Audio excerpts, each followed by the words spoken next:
Hey everyone, just taking a walk in the woods today, doing a little bit of mushroom hunting.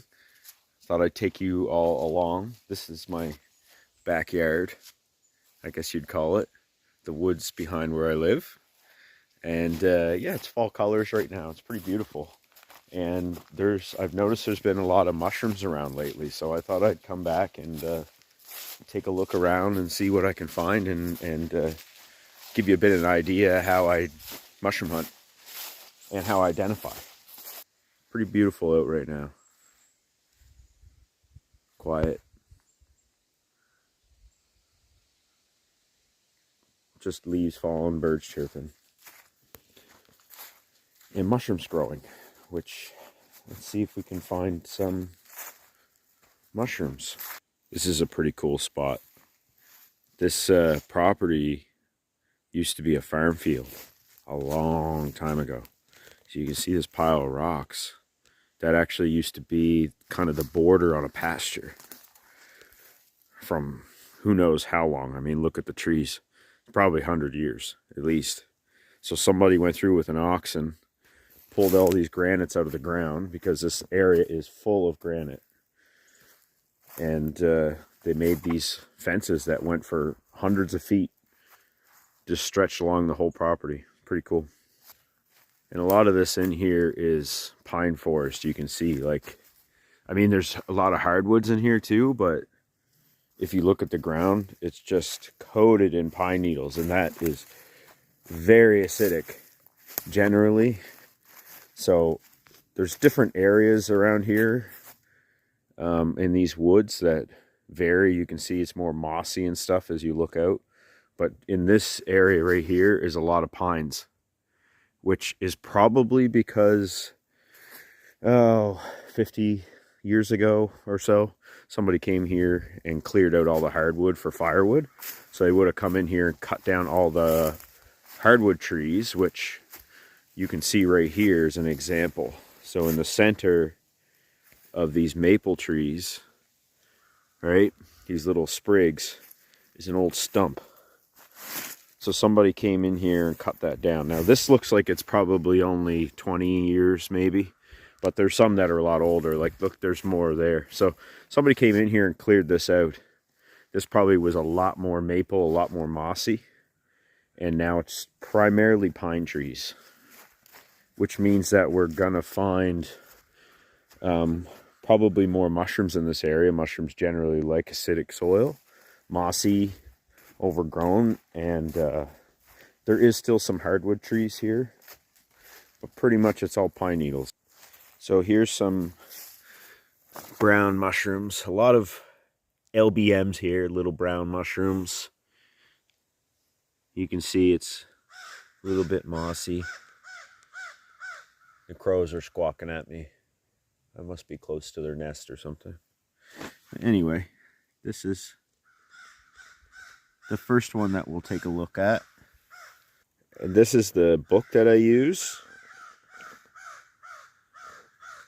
It's a great guidebook. You can see it's got a lot of photos in it. But it's also got some detailed information, and it splits everything up by spore color, which makes it easy, even like Bowley's bracket. But so it's a little bit easier to kind of search through and find. So generally what I'll do, like, is, I mean, because I've been doing this for a while, is I'll just search through to what I think it might be. I mean, because there is a lot of common mushrooms around, so not too hard, some of them, to find. But like, that's a match just by looking at it, but I have to kind of read through and make sure that it's the right one.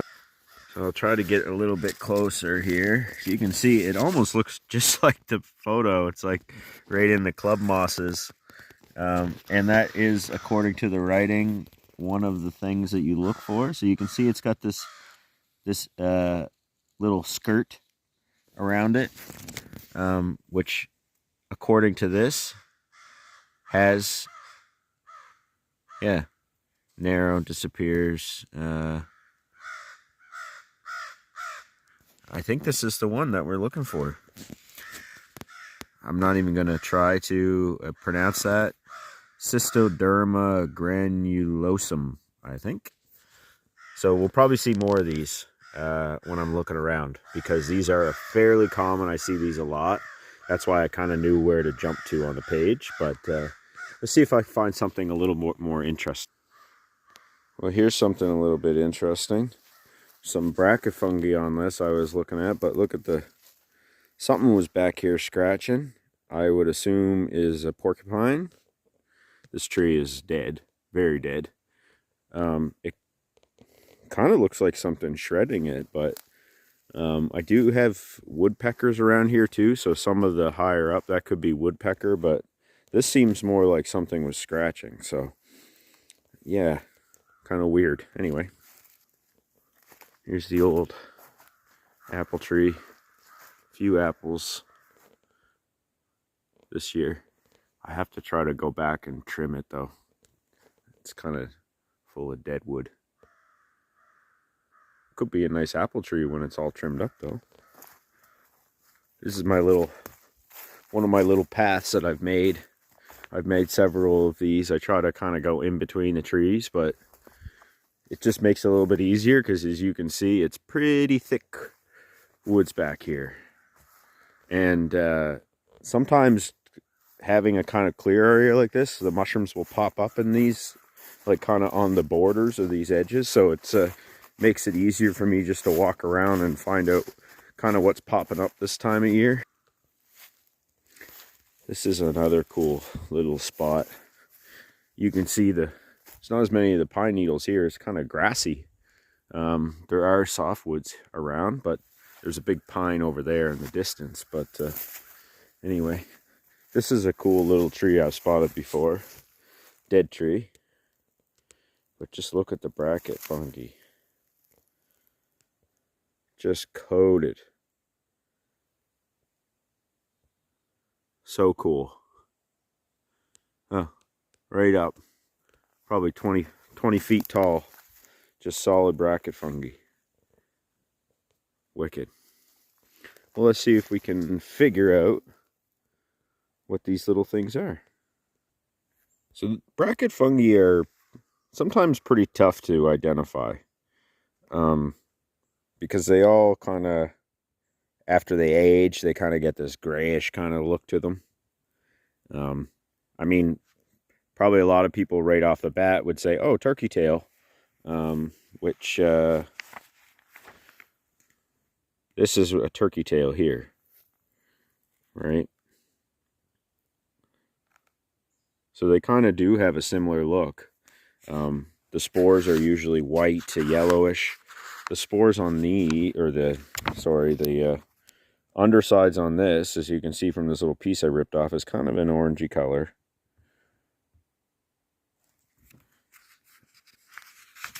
But there's lots of varieties of this Trametes. So you can see there's a couple others. There's also this one right here.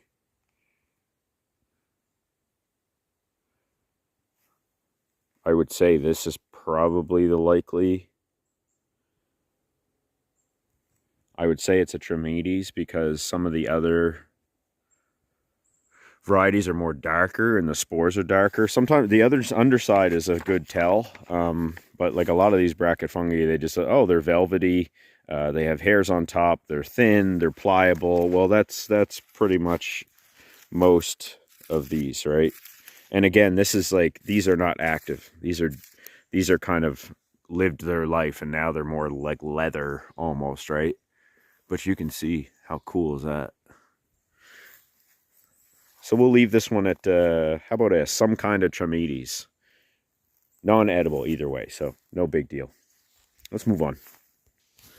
Well, looks like here we've got more of that same mushroom from before. I would say. Looks very similar. Fruiting in the mosses. Here's a bit better look at what it looks like up close. It's so hard to film these from under the underside. Anyway.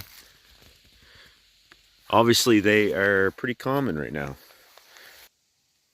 Here's a little something forming right here. Well, not a little, I guess. It's, tell the size of my hand, it's pretty big. I don't really want to disturb it though, but it could be that same mushroom from before. It could be something different, but let's just leave it for now. It'll open up. Now here's a little hidden one. Almost missed it. But as you can see, we got a little half-rotten bolete hanging in there. Boletes are pretty easy to tell because they have that kind of, instead of having gills, they have that puffy, porous-looking underside. Brown on top. And they grow quite large. So that's another easy way to tell. Probably a king bolete, but I'd have to pick it to see. We'll leave that one. It's kind of rotten. And a little bolete for you. And you can see what I mean. The pores underneath, right?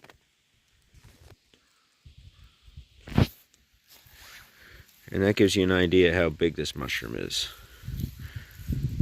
Super cool coloring on top. I love these mushrooms. They're very whimsical. Almost look like a spaceship. Like what you'd picture in a comic book alien spaceship. Flying saucer. Anyway, that's the bolete. We're going to leave it right there. Maybe it'll rot and produce some more boletes for next year. I'd say chances are that's what this bolete is. A slippery jack. And just remember, I'm not doing exact identifications here.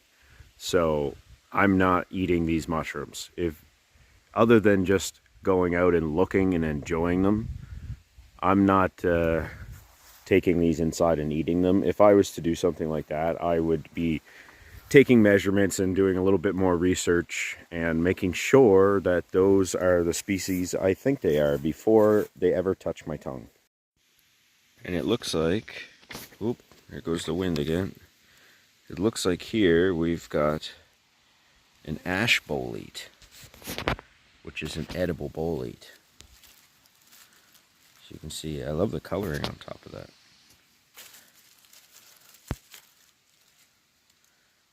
Really weird looking, eh? Anyhow, I'd say that's it right there. Edible. Here's one that you probably all know. The Amanita. This one's a little pale, but it was yellow.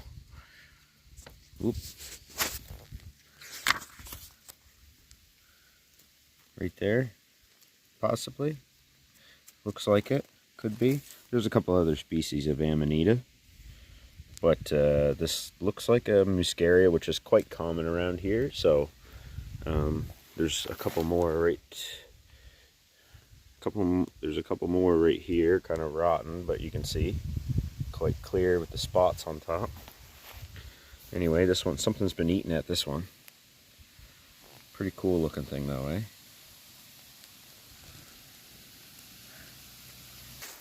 So I think I'll end the video here. Thanks everyone for watching my silly little mushroom hunting expedition. I'm really just doing this to get myself more comfortable on camera and show a little bit of behind the scenes of what my life is like, but also my inspirations behind my art. So if you want to see more, I've got lots of videos showing what I do and my art and the process behind it, and hopefully I have the courage to keep doing these little videos. So think of it like a vlog, I guess. Anyway, thanks a lot, and see you soon.